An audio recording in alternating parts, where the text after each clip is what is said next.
ஆண்டவராக இயேசு கிறிஸ்துவின் நாமத்தினாலே பெனியல் ஜெப ஊழியர்களின் சார்பாக உங்களை நான் வாழ்த்துகிறேன். பெனியல் பிரேயர் மினிஸ்ட்ரி சார்பாக மறுபடியும் உங்களை சந்திக்கிறதிலே நான் மிகுந்த மகிழ்ச்சி அடைகிறேன்.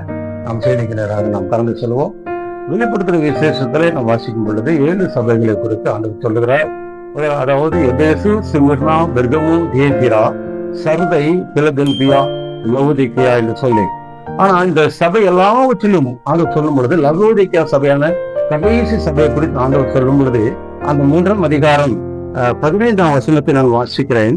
நீ கிரியைகளை அறிந்திருக்கிறேன், நீ அனலும் அல்ல குளிரும் அல்ல, நீ அனலா ஒரு குளிராவது இருந்தால் நலமாய் இருக்கும் என்று சொல்லுகிறார். அதாவது வேதத்துல குளிராயாவது இருக்காம் என்று சொல்லுவது ஒரு மிகுந்த ஒரு ஆச்சரியமான காரியம்.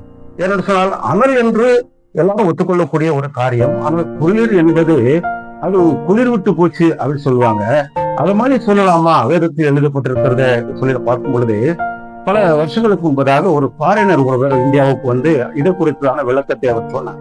என்னவென்று சொன்னால், அனல் என்பது பொதுவான ஒத்துக்கொள்ளக்கூடியது. குளிர் என்பது இட் கேன் பி ஹீட்டட். அதாவது ஒரு குளிரான ஒரு பொருளை நீங்கள் சூடுபடுத்துவீர்கள் என்று சொன்னால் அது அனலான ஒரு பொருளாக மாறும்.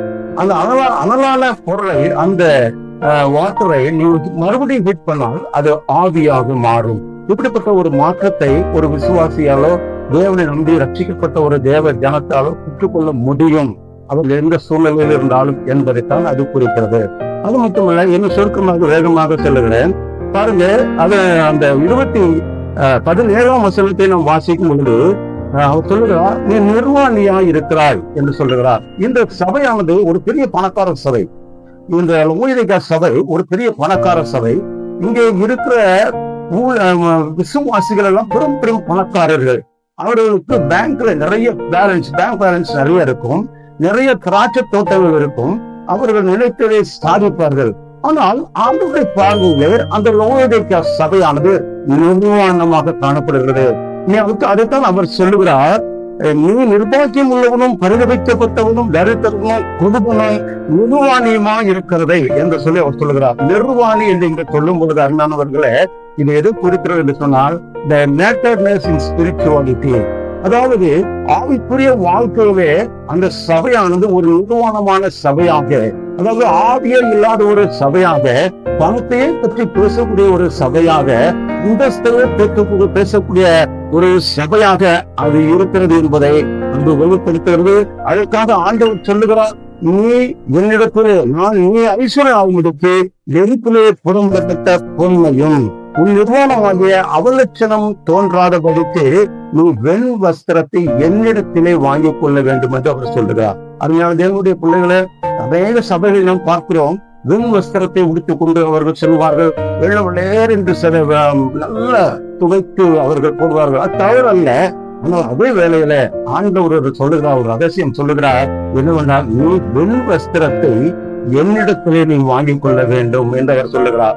ஆண்டவர் கொடுக்கிற வெண் வஸ்திரமானது இட் இஸ் அருமையான தேவனுடைய பிள்ளைகளை அதை பார்க்க முடியாது. அது நமக்குள்ளே இருக்கிறதா கிரியை நிமித்தமாக நமக்கு கொடுக்கப்பட்ட ஒரு கிஃப்ட் கார்மெண்ட். அது கிஃப்ட் கார்மெண்ட் இது இன்விசிபிள், அது பார்க்க முடியாது, அது நம்ம கண்ணுக்கு புரியாது. கண்ணுக்கு தெரியக்கூடியது நம் கடையில வாங்குகின்றதான வெண் வஸ்திரம். கண்ணுக்கு தெரியாதது நம்முடைய கிரியைகளுக்கு தக்க தேவன் நமக்கு கொடுக்கிறதான வெண் வஸ்திரம். அருமையான தேவனுடைய பிள்ளைகளை அதைத்தான் அவர் சொல்லுகிறார், நீ உடுத்திக் கொள்வதற்கு வெண் வஸ்திரங்களை என்னிடத்தை வாங்கிக் கொள்ளவும், நீ பார்வை அடையும் நினைத்து உன் கண்களுக்கு கழிக்கும் போடவும் வேண்டும் என்று நான் உங்களுக்கு ஆலோசனை சொல்லுகிறேன் என்று அவர் சொல்லுகிறார். அருமையான தேவனுடைய பிள்ளைகளே, ஆகவே இந்த நாளிலே நாம் அநேக சபைகளுக்காக நாம் ஜெபிக்க வேண்டும். அநேக சபைகளுடைய குருவானவர்களுக்காக நாம் ஜெபிக்க வேண்டும். அநேக எல்லா சபைகளும் ஆவிக்குரிய சபைகளாக அது எழும்ப வேண்டும். இன்றைக்கு அநேக சபைகள் நிர்வாணியாக இருக்கிறதை அறியாமல், நாங்கள் ஐஸ்வர்ய சம்பன்னர், நாங்கள் உங்களுக்கு பெரிய பெயர் உண்டு என்று சொல்லி அவர்கள் பெருமை கொள்கிறதை பார்க்கிறோம். நாம் அந்த சபைக்காக ஜெபம் பண்ணுவோம். அந்த சபையுடைய நிர்வாணத்தை மூடுபடுத்தி வெண் வஸ்திரத்தை தேவனிடத்தில் அது பெற்றுக்கொள்ள வேண்டும் என்று சொல்லி ஆண்டவர் விரும்புகிறார். அப்படிப்பட்ட கிருபைகளை ஒவ்வொரு ஆலயத்திற்கும் ஒவ்வொரு சபைக்கும் தேவன் கொடுத்து அவர்களை ஆசீர்வதிப்பாராக. ஜெபம் பண்ணுவோம். நம்ம எல்லாரும் சேர்ந்து ஜெபம் பண்ணுவோம். எங்களாலுமே நேசிக்கிற ஆண்டவரே, நாளுக்காக நாங்கள் நன்றி சொல்லுகிறோம் ஆண்டவரே. கர்த்தாவே, தோத்தரிக்கிறோம் ஆண்டவரே. ஒரு சபை குறித்தான காரியத்தை எங்களுக்கு சொல்லி அந்த தகப்பனே, இந்த சபை எல்லா சபைகளும், இந்தியாவில் இருக்கிற எல்லா சபைகளும் ஆண்டவரே நிர்வாணமான சபையா இல்லாமல் கர்த்தாவே, அது ஆண்டவரே உம்மிடத்துல வெண்வஸ்திரம் வாங்கப்பட்டிருக்கின்ற முதுப்பு இருக்கிற விசுவாசிகளை போல காணப்படத்தக்கதான மற்ற கிருபைகளை தரும்படியாக ஜெபிக்கிறேன். கோடி நன்றிகள் ஏறெடுக்கிறேன். பொறுப்படுத்திக் கொள்ளுங்க. இயேசுவின் நாமத்தை ஜெபிக்கிறேன் நல்ல பிதாவே, ஆமென். அன்புடன் ஜெயபோசுந்தர்.